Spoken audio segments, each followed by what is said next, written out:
Hello, welcome to another Breakthrough Assault unboxing video. I'm Lee Parnell, recording from somewhere in the south of England, and tonight we'll be taking a look at Battlefront's new CH-47 Chinook. The CH-47 Chinook is the latest direct-only release from Battlefront to support Red Dawn's new airborne assault missions. The CH-47 Chinook was designed by Boeing Vertol in the 1960s as the US Army's heavy lift helicopter, complementing the Huey as a squad transport. With two turboshaft engines combined with a twin rotor layout, the CH-47 configuration was ideally suited as a cargo transport aircraft. The CH-47 saw service in Vietnam and was quickly adopted by many other NATO nations, the British being the second largest user of the aircraft. Notably for the British, one Chinook would be the only one to escape the Atlantic conveyor when it was hit by an Exocet missile. Bravo November would go on to serve not only in the Falklands conflict, lifting up to 81 troops in a single lift to allow for repositioning during the conflict, but would see service in both the Gulf and the Afghanistan campaigns in the 21st century. It's only recently been retired and now found a home in the RAF Museum. The CH-47 is probably the only helicopter that can come close to the Huey's claim to be truly ubiquitous in the Western world. Not only being used by UK and US, in terms of Team Yankee nations, it's also used by the Australians, the Canadians, the Dutch, and also the pre-revolutionary Iranians would buy it, and will see service well into the post-revolution Iran. In terms of Team Yankee, the CH-47 can carry up to 8 passengers. Like most NATO helicopters, it's hit on the 4+, and it has a 5+ save. As with almost all the transport helicopters in the game, it's also equipped with door guns, which can be fired on the turn it arrives on the table and it lands. So far, the only countries that can use it in the game are the Americans, who can use it for the US Army to replace the Hueys in a Huey rifle company, replacing all 4 Hueys with 2 Chinooks, or the British, who can replace the Lynx helicopters in a Lynx Air Mobile Platoon or Lynx Milan Platoon with 1 Chinook. Hopefully, the Free Nation and Oil War nations will see rules added later, and again, much like the Sea Stallion, it'd be quite funny watching Duncan put a whole bunch of Passage in the back of a heavy lift helicopter. Now, in a moment of unknown restraint, I actually haven't bought any of the Chinooks to do an unboxing with. Thankfully, my co-host has, Eddie having bought 2 of them for use for his British Air Mobile guys. Thankfully, he's kind enough to let me open one up, managed to solve his own curiosity of seeing what it looks like built up, and so he can take a look at an unboxing video for us. So, let's get the knife, crack open the box, and see what's inside. Okay, as we covered on the previous unboxings, the Chinook comes in your standard direct-only packaging, so no pretty pictures. It's very much Tesco value of wargaming packaging. So let's look inside. First up, we got the rotor blades. We saw it in the previous box. They come in a nice cardboard box, keep it all intact.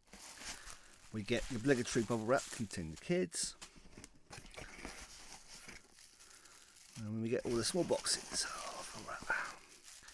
which I'm going to presume is undercarriage, and I know because there is in the white metal box, there's our undercarriage and our spinners, or rotors as is a technical term.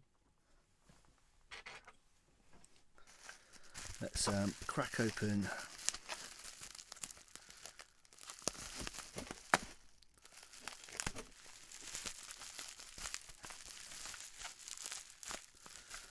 Yep, as with the last ones, there's no expense spared in sellotape, which, you know, I can't fault. It came here damaged, I'll be complaining, right? So this is definitely for the best. Oh, there we go. Yep, so we got our center section there. So we can see straight away that obviously the forward engine mount must be a separate part. Oh, and there no rear door. So that's an improvement over the other kits. Right, let's crack this open.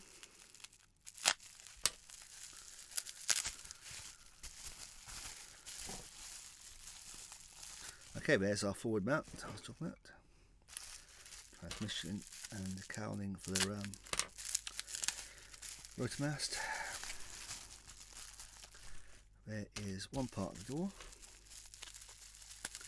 Now when you see some pictures of the Chinook, you'll see it often the top half of the cargo ramp is stowed up. It's only the bottom half that's actually moving around. Right, there's our rear mast. And then this bit will, as I suspected, be there. So you haven't got the actual top bit down, effectively it's stowed away. Again, not uncommon. Let's have a quick look at the rotors. So there should be two of them. I think I already said that on the Sea Stallion that they're rotating the wrong way based on the side that's actually been painted, as it were. I think the Chinooks are the same, unfortunately, but yeah, there you go. Two Chinook blades as well. All unwrapped, we can see the Chinook comes in 5 resin components, 2 halves, 2 transmission covers, and the rear entrance hatch. We then have white metal components for the undercarriage and the tail rotor components, and then we get 2 cardboard rotors for the actual main rotor assembly. The actual quality of these was pretty good. The white metal components required very little cleaning. The resin components had a little bit of flash around the back where the rear hatch will go on the whole sides. But ultimately, I didn't have to do too much cleaning up on these going ahead of assembly. Talking of which, let's look at building this up. Okay, let's give this assembly a go. So as always, let's try and stick the 2 halves of the whole together. I'm not going to use a lot of super glue because I'm not sure if Eddie's going to undo all this and fix it later. But let's just get tacked in place for the moment.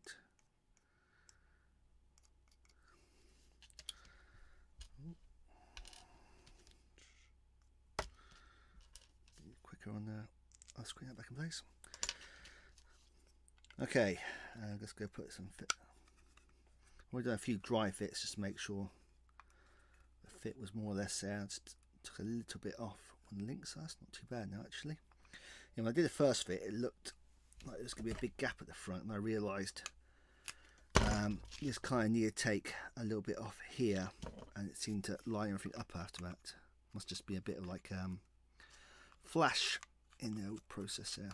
Yeah, sorry, I just realised I'm taking this from the camera. So I'm doing this 2 halves together. Let's get the nose done first. Be a little careful here because there's a nice bit of detail in the area I don't want that snap. Just did. Perhaps I'll sit it on the second. And let's get the back on. Okay, we'll let that dry for a second and then we'll come back. Okay, whilst it's clamped in place, I'm just going to stick on the actual masts themselves. Let's get these in place. Oh, that isn't making contact. Well, I thought it was going to make contact. Let's get the front one in while the glue's drying.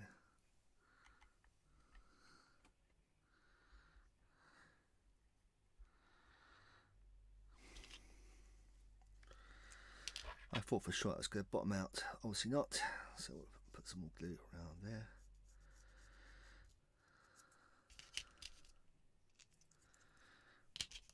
And get that in place.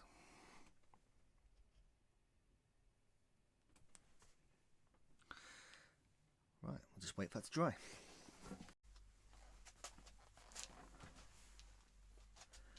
Okay, next we're going to get the hatch on. So as I said earlier, we don't have the top part of the hatch, we have is a lower, which isn't uncommon. You get a nice Chinook derpy face. Derp. Now, I reckon with a bit of green stuff, you can model that down and get a tail gunner on, as you often see in the Afghanistan pictures. But for now, I'm just going to quickly tack this on, and Eddie can deal with that later. Not my problem. Let's just get a slot in there. And we'll hold that and let that dry. Right, so let's go put the undercarriage in. So it's the double wheel at the front. And then we got the small wheel at the back. So double wheel.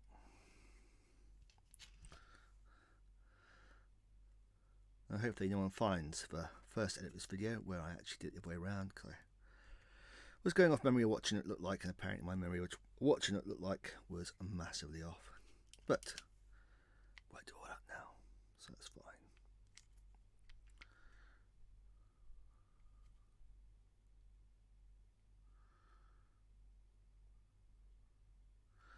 Let's have to let that sit in for a little bit. Fortunately, one of these holes, one of the metal bits, probably the metal bit, is a little bit looser than the others. Just going to need a bit of tender care to keep it in place until it sort of dries. Okay, gear on. All it's left really is to sort out the rotors. Like I say, we have the rotor heads here. Let's go on there. Obviously, you can have a magnet or just glue in place. And then these will just fix on here. Like I say, I'll leave them loose now so Eddie can sort themselves out. Yeah, and there you go. One Chinook, all assembled. I think one thing to note is it is going to require a bit more clamping, I think. You can see there's a bit more gap here. I'm pretty sure with us left overnight with a clamp on, that would close up a bit more. Detail on the inside, I just noticed that the actual hell hatch is a little bit skew-iff, but then again, you're not going to see the bottom. So I'm guessing that was just a quick job to fix. Yeah, there you go. I'll get that on the turntable and we can have a talk. So there we have it, one fully assembled CH-47. Now spiraling around on the turntable, as we can see. It follows pretty much the same mould, if you excuse the pun, as the other two kits we looked at so far. The use of two halves obviously makes for a lighter kit, but it does put a lot of onus on trying to keep those two halves under good quality control to allow for a good fit. And I must say, on the CH-47, on the underside, there's certainly more of a gap than I've noticed on the other helicopters. Partly I think that comes down to me rushing. Probably if I left it overnight clamped up, it probably would have closed up a bit more. But certainly it felt like I couldn't line up the rear and keep the front lined up. I noticed that where the sort of the shaft cover runs down the top of the helicopter, it needed a little bit sanding away just to make it a bit more possible to line those up, but it still doesn't quite go nose to tail. It's not far off, and like I say, a bit of sanding, a little bit of green stuff will fix that. But I know some people probably point out to the cost and say, well, for that kind of cost, I expect a helicopter not to require much work. Again, I can't help but feel that we're still comparing this well to the forge rod models where you pay a lot more and get a lot less. One thing I did note that was, I'm pretty sure, I need to double check this, the rotors rotate the other way to what they're shown as. I think, like the Sea Stallion, the wrong side has been coated with the grey. Again, only a proper rotor head will notice that. I imagine most people ain't going to use the rotors. I'll probably use clear plastic discs or leave them off entirely. But again, it's one of those things that's quite, once you notice it, it's kind of annoying that it's there.